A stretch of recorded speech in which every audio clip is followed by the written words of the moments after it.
네, 오늘은 고린도후서 15번째 시간으로 가장 고귀한 야망이라는 제목으로 함께 말씀을 나누기 원합니다. 야망이라고 하면은 우리가 생각하기에 좀 좋은 단어는 아닙니다. 그래서 설교 제목이 좀 이상하다라고도 생각이 되실 것 같습니다. 야망이라고 하면 욕심 많아 보이고 뭔가 의문스러운 느낌도 드는 것이 사실입니다. 토마스 브룩스라는 작가는 야망에 대해서 화려한 불행이고 이것은 은밀한 독이고 악의 근원이고 마음의 눈을 가린다라고도 야망이라는 단어를 표현했습니다. 맹목적 야망을 품으면 우리의 확신도 흔들리고 신념도 저버리고 인격마저도 내팽개친다라는 것이죠. 그래서 야망이라는 단어 앞에는 원래는 무모한 아니면 교만한, 무자비한 이런 야망이다라는 뜻을 함께 쓰고 있다라는 겁니다. 이 야망이라는 단어는 우리가 잘 아는 단어인 영어 단어로 ambition이라는 단어를 쓰고 있습니다. 이것은 우리가 저도 어렸을 때 많이 들었던 단어인데 보이즈 비 앰비셔스, 소년여 야망을 가져라 라고 말할 때 많이 들었던 단어입니다. 이 단어는 라틴어 원문을 보면 암비티오라는 단어에서 왔습니다. 이 단어의 원래 뜻은 문자적으로 돌아다니다 라는 뜻을 함께 가지고 있다라고 합니다. 로마 사람들이 선거를 할 때 표를 얻으러 돌아다니는 정치인들을 가리킬 때 이 암비티오라는 단어를 썼다라는 것이죠. 그러니까 무슨 수를 써서라도 이기려는 목적만을 가졌던 사람들, 이 사람들을 가리켜서 암비티오 하는 사람들이다라고 이야기했다라는 것입니다. 그래서 누군가 야망이 있다라고 한다면 이 사람들은 그냥 그 인격이 너무 부정당하는 그런 사람이었다라고 볼 수 있습니다.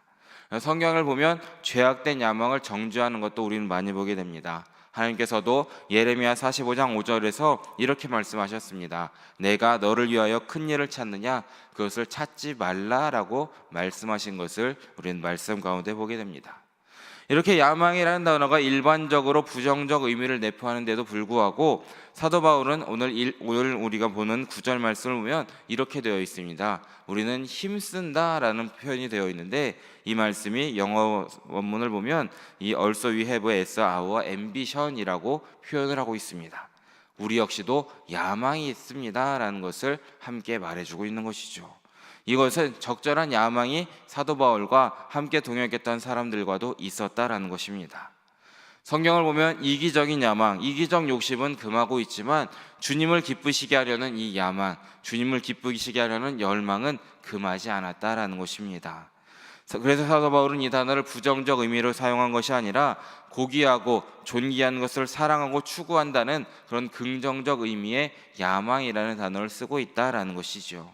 그러기에 사랑하는 성도님들도 바울처럼 고귀한 야망, 탁월하고 존귀한 것을 향한 열망을 가지시길 진심으로 바라겠습니다.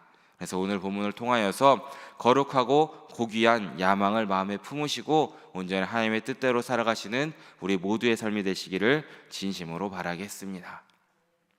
우리 먼저 9절의 말씀을 다시 한번 읽어보기 원합니다. 9절 말씀입니다. 그런즉 우리는 몸으로 있든지 아멘. 가장 먼저 누구라도 품을 수 있는 가장 고귀하고 높은 야망은 바로 주를 기쁘시는 자가 되는 것이다 라는 겁니다. 바울을 이 기쁘시게 하는 자라는 것을 이제 자신의 서신에서 자주 사용하는 것을 우리는 많이 보게 됩니다. 그리고 여기에서는 고린도 교인들이 제발 주님을 기쁘시게 하는 야망을 가지기를 바라는 마음으로 이렇게 쓰고 있다라는 것이죠. 고린도 교회는 문제들이 많았던 교회였습니다. 고린도전서 16장 전체 말씀을 통해서 보면 많은 문제들이 있었던 것을 우리는 기억합니다. 그리고 그 중에 하나는 다른 사람들을 정죄하고 판단했다라는 것이죠. 4개의 파당으로 나뉘어서 서로 끊임없이 정죄했던 사람들이 고린도 교회 사람들이었고 바울 자신도 거짓 사도들에게 무자비하게 공격을 받았던 것을 우리는 기억합니다. 사도의 자격이나 인격이나 사역 전체적을 공격을 받았다라는 것이죠. 하지만 사도 바울은 이러한 공격에 전혀 흔들리지 않았습니다. 사람들이 바울을 어떻게 보느냐에는 관심이 없었다라는 것이죠. 그 이유는 본문에서 말하듯이 사도 바울은 사람이 아닌 하나님을 기쁘시게 하려는 그런 열망이 있었기 때문에 사람들의 시선에는 그렇게 크게 개의치 않았다라는 것입니다.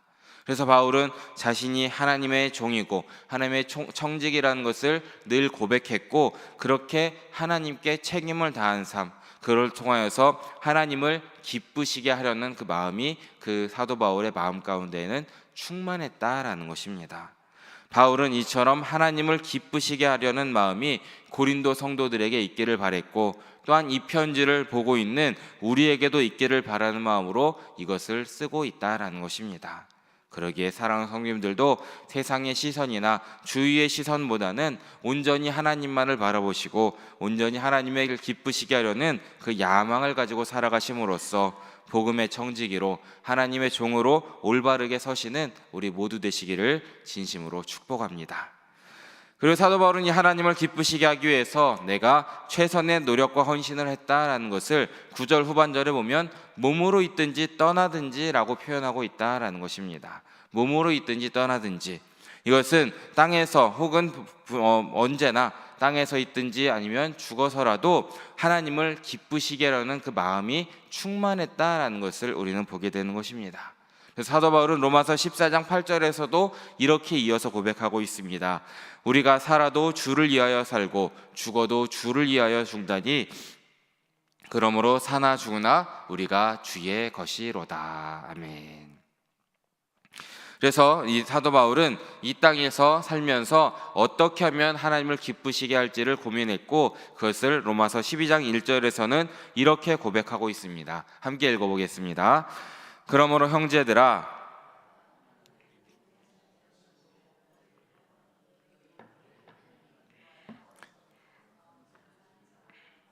이는 너희가 드릴 영적 예배니라. 아멘. 어떻게 하라는 것입니까? 우리의 몸을 기뻐하신 하나님의 거룩한 산제물로 드릴 정도로 하나님을 기쁘시게 하는 삶을 살아야 한다라는 것을 가르쳐주고 있는 것입니다.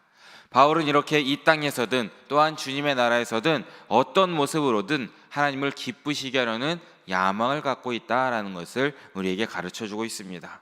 그래서 그는 최선을 다해서 노력을 했고 헌신했다라는 것이죠. 그래서 우리 역시도 이 바울의 모습을 본받아서 우리에게 주신 재능과 달란트로 헌신하고 섬기심으로써 하나님을 기쁘시게 하려는 열망을 가지고 늘 하나님께 쓰임받는 우리 성도님들 모두 되시기를 진심으로 바라겠습니다. 이어지는 10절의 말씀도 함께 읽어보기로 합니다. 본문 10절 말씀입니다. 이는 우리가 다 반드시 그리스도의 심판대 앞에 나타나게 되어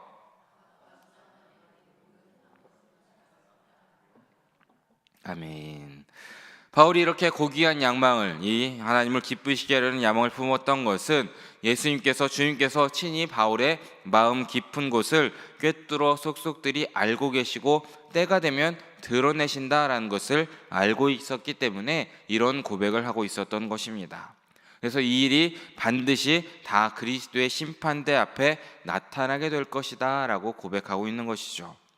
여기에 나와 있는 다 반드시라는 것은 이 일이 그리스도의 심판대 앞에 나타날 것이 필연적으로 일어날 것이고 모두에게 다 일어나게 될 것이다 라는 것을 우리에게 가르쳐주고 있습니다. 이러한 지식을 통해서 바울은 하나님을 기쁘시게 하려는 야망을 가졌다라는 것입니다. 이렇게 모두가 그리스도의 심판대 앞에 서게 될 것인데 그 심판이 각각에게 이루어질 것이다 라고 말하고 있습니다. 개인적인 심판을 받는데 그 몸으로 행한 것을 따라 심판을 받게 된다라는 것을 계속해서 우리에게 가르쳐주고 있습니다. 그러니까 우리의 몸을 통하여서 하나님을 기뻐하시는 거룩한 영적 예배로 드려야 한다라는 것입니다. 몸으로 행하는 우리의 모든 것이 잠재적으로 영원한 가치를 갖게 된다라는 것을 우리는 늘 기억해야 된다라는 것이죠. 그리고 여기 후반절에 나와 있는 선악이라는 단어 좀 함께 살펴보려고 합니다. 이것은 그리스도의 심판이 죄에 대한 심판은 아니다라는 겁니다. 이것은 도덕적 선이나 도덕적 악에 대한 이야기가 아닙니다. 여기에서 나와 있는 악이라는 것은 무가치하고 쓸모없는 것에 대한 이야기를 하고 있는 것입니다. 파울론이라는 헬라어를 쓰고 있습니다. 그러니까 이것은 악한 마음, 악한 행동이 아니라 어떤 참된 유익도 도출할 수 없는 그런 쓸모없는 행동을 뜻하고 있다라는 것입니다. 본질적으로 영원한 가치도 없고 죄악되지도 않은 일상적인 우리의 삶의 행동일 수 있지만 이 모든 것이 하나님을 영화롭게 하겠다는, 하나님을 기쁘시게 하는 마음에서 했다면 선한 행동이다라는 것이고, 나의 이기심만을 채우려고 했다면 이것은 악한 행동이다라는 것을 사도 바울은 우리에게 가르쳐주고 있는 것입니다. 그래서 고린도전서 3장 말씀을 보면 이 선한 것들과 이 무가치한 것들의 차이를 정의해서 우리에게 말해주고 있습니다. 우리의 행위가 이 선한 것들로 가득 차 있다면 금, 은, 보석들로 밝혀져서 그리스도인들은 상을 받게 될 것이다 라고 우리에게 가르쳐 주었고, 또한 우리의 행위가 아무것도 쓸모없는 무가치한 나무나 풀이나 짚이 되어버린다면 이 모든 것은 활활 타버릴 것이고 생명을 건진다 할지라도 해를 받게 될 것이다 라고 사도 바울은 우리에게 강조해서 말해 주었다라는 것입니다. 바울은 지금 예수님을 기쁘시게 하려는 야망에 대한 것을 이야기를 우리에게 하고 있기 때문에 우리 역시도 이 말씀을 본받아서 선악간에 온전히 선하게 하나님을 기쁘시게 하려는 그 마음을 가지고 우리의 행동을 해야 된다라는 것을 믿으시기 바랍니다.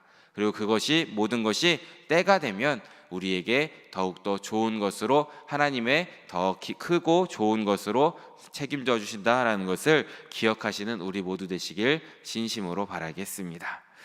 말씀을 정리하겠습니다. 오늘 고린도후서의 이 두 구절, 짧은 구절을 통하여서 우리가 진짜로 가져야 할 야망이, 열망이 무엇인지를 함께 살펴보았습니다.